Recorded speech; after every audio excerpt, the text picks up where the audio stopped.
n'est pas l'intersyndicale de Pôle emploi, ça serait formidable s'il y avait une unité syndicale totale à Pôle emploi. Je suis Emmanuel Redon de Solidaire Sud Emploi, Jean-Charles Stégère. De la FSU, et Ruben Bardagy de la CGT. Voilà, donc pour le coup nous sommes souvent assez d'accord quand même. Et donc on a décidé de venir ensemble à cette tribune pour vous exprimer notre soutien plein et entier, bien évidemment. Même si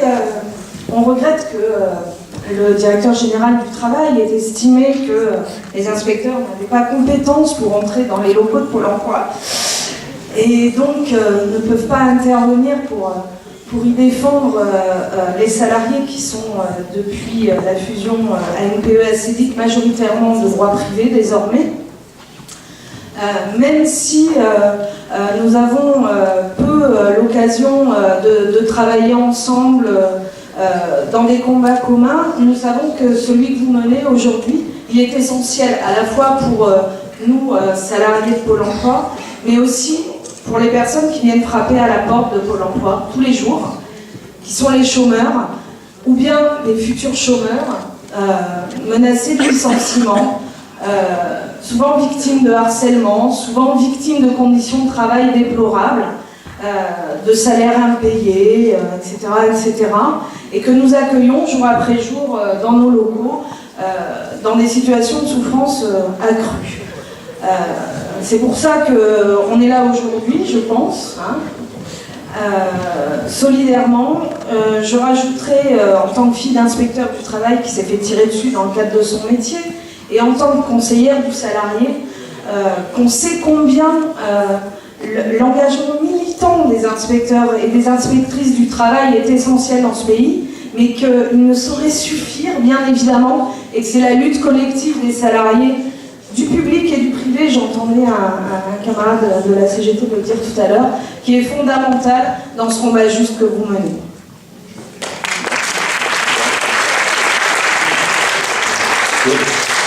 Dans le prolongement de ce que vient de dire Emmanuel,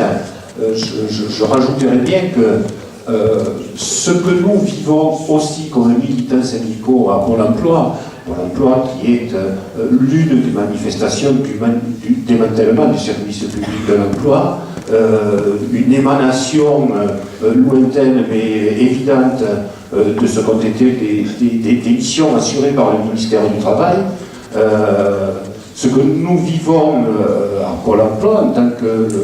militants syndicaux, c'est aussi la certitude que l'aggravation du démantèlement du ministère du Travail est une perte considérable non seulement pour les salariés en activité, pour la défense des droits des salariés, parce que ce que l'on voit bien, c'est que ce qui est visé, c'est la tentative de faire en sorte que les droits des salariés ne soient plus garantis par l'existence de corps qui veillent à la défense du droit du travail. Mais les chômeurs que nous recevons tous les jours doivent pouvoir compter eux aussi sur l'existence d'un certain nombre de droits pour les contrats de travail auxquels ils aspirent. Nous étions, sans vouloir prolonger outre mesure, mais nous étions aujourd'hui en réunion du comité central d'entreprise de Pôle emploi.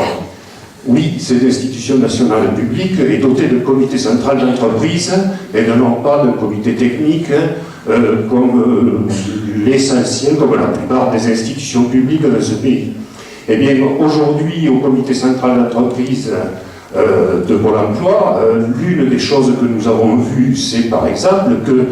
le droit aujourd'hui pour les sites internet qui diffusent des offres d'emploi, c'est de diffuser pour leur propre compte et avec une labellisation Pôle emploi des offres d'emploi, quelles que soient les caractéristiques de ces offres d'emploi, quitte à ce que ce soit des offres d'emploi illégales, par exemple. Or, la dilution des garanties que peut apporter le Code du travail à l'ensemble des salariés, et y compris aux salariés privés d'emploi, est l'une des caractéristiques qui montre que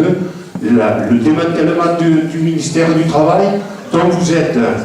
très clairement l'une la principale victime, une victime forte, ça concerne l'ensemble des composantes du service public de l'emploi, et à ce titre-là, soutenir votre action, c'est aussi se mobiliser pour défendre une conception du service public de l'emploi et des droits pour l'ensemble des salariés. C'est ce que nous souhaitions manifester ici aujourd'hui.